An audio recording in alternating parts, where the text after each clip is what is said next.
Hello for Telesur. I'm Regan Devines in Caracas, Venezuela. Thank you very much for being here with us on From the South. Our top story continues on the region's border crisis. The Venezuelan Foreign Minister, Delcy Rodriguez, said that Colombia is issuing statements that are a combination of inaccuracies, falsehoods, and confessions of the state supporting crimes at the border.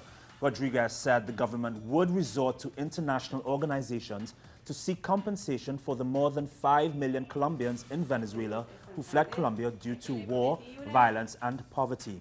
She also called on Colombian President Juan Manuel Santos to meet with the Venezuelan head of state, Nicolas Maduro, to resolve the border crisis with diplomacy.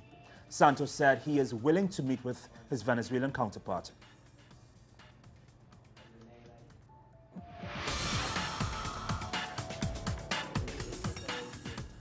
Shortly after being sworn in as President Caretaker of Guatemala, Alejandro Maldonado asked all cabinet ministers and top government officials to hand in their resignations. He said he would form a new government to leave a legacy of honesty and to bring back faith in democracy. Maldonado then addressed youths and other Guatemalans that have been protesting since April. He called on them to continue their fight for democracy and against corruption. His statements came after now former President Otto Perez Molina handed in his resignation and turned himself into authorities to face a trial for corruption.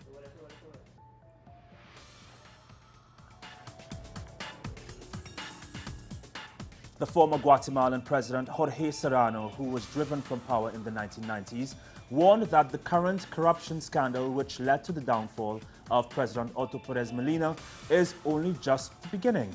He said Perez Molina is part of the same mafia that threw him out. Serrano said the now former president turned the country into a haven for drug traffickers, money laundering, and for crime in general. He said Perez Molina is responsible for the country having a 98% rate of impunity. Perez Molina will be in court again in the next few hours as he faces corruption charges.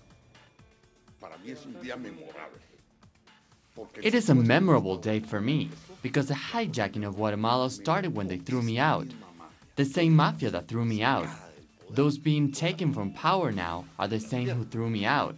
And I'm warning you, this is just the beginning of what is to be removed, because the roots under this run deep. And now to Haiti, where thousands took to the streets in and around the capital, Port-au-Prince. They are demanding that the August 9th elections be overturned. Haitians are asking for new elections, saying there were massive irregularities in the elections.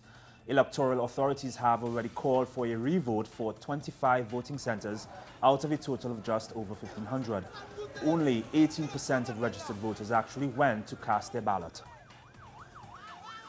We are here today to request that the elections, the so-called elections organized on August 9th, be annulled and that the electoral council be disbanded so that we can have another council, another government to organize free, fair elections for the people of Haiti, for the well-being of the people of Haiti.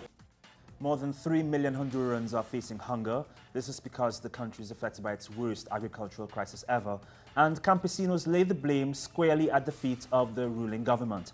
Our correspondent, Gerardo Torres, filed this report. The Honduran government has admitted that the country is living through a food crisis. According to the authorities, this is a consequence of a drought that is affecting the region. But for campesinos organizations, the real problem is the government's abandonment of the rural sector. The government is only saying that 164 municipalities have been affected, but we are saying that 2/3 of the country is in a food crisis.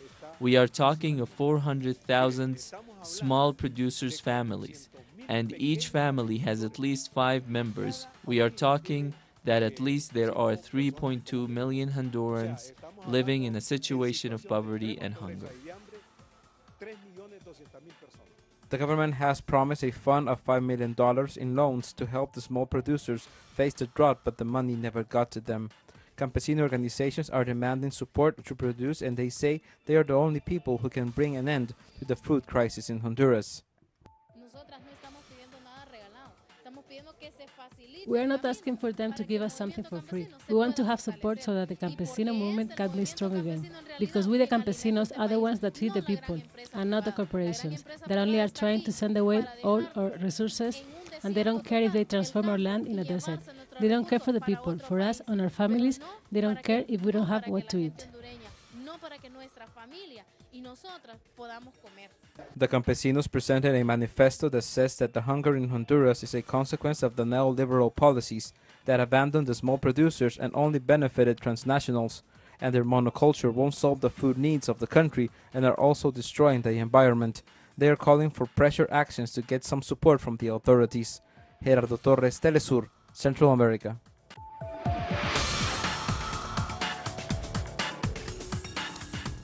And now we give you a brief of other stories making headlines across the globe. Russian President Vladimir Putin said that Syrian President Bashar al-Assad is ready to hold snap parliamentary elections. Assad told Putin he is open to sharing power with a healthy opposition.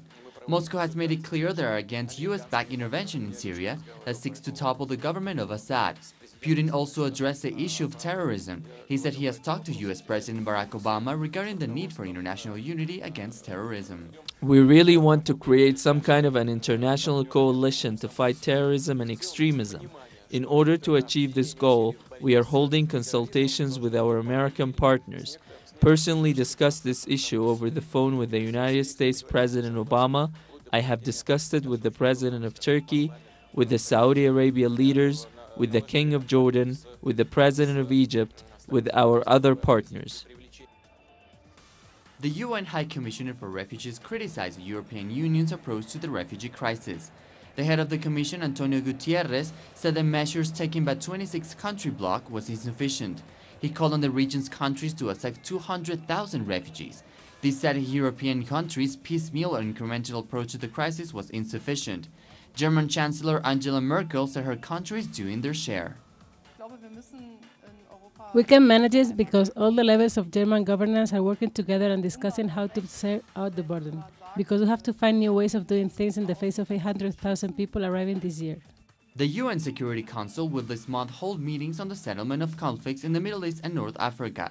This was announced by Russia's envoy to the United Nations, Vitaly Churkin. Russia holds the rotating presidency of the Security Council since Tuesday. Churkin said the agency will hold 6 meetings. They will include a ministerial-level debate on international peace and security. He also accused the United States of pounding on Syrian territory senselessly and without the proper authorization of the United Nations or the Syrian government. We are not going to join a coalition which is operating outside the decisions of the Security Council, with no authorization of the Security Council. Then they cannot figure out their priorities. We believe that clearly the priority now is to fight ISIL.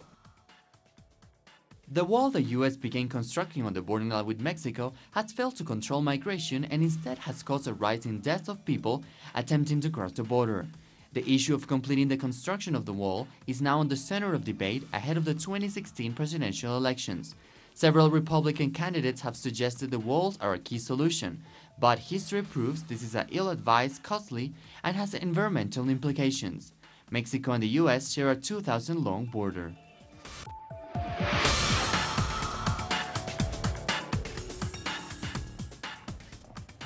We now end our newscast with these images. The Soyuz capsule carrying 3 astronauts has successfully docked on the International Space Station just hours ago. The mating followed a fly-around of the orbiting outpost, during which the spacecraft's onboard camera captured a nice view of the multiple vehicles currently clamped to the station. Shortly, the hatches between the Soyuz and the ISS will open after all necessary protocol has been completed. Vehicle just about lined up with that point. For more on these and other stories, please visit our website, telesurtv.net/English. I'm Regan Devines for Telesur English from our news teams here in Caracas and in Quito, Ecuador. Have a great day.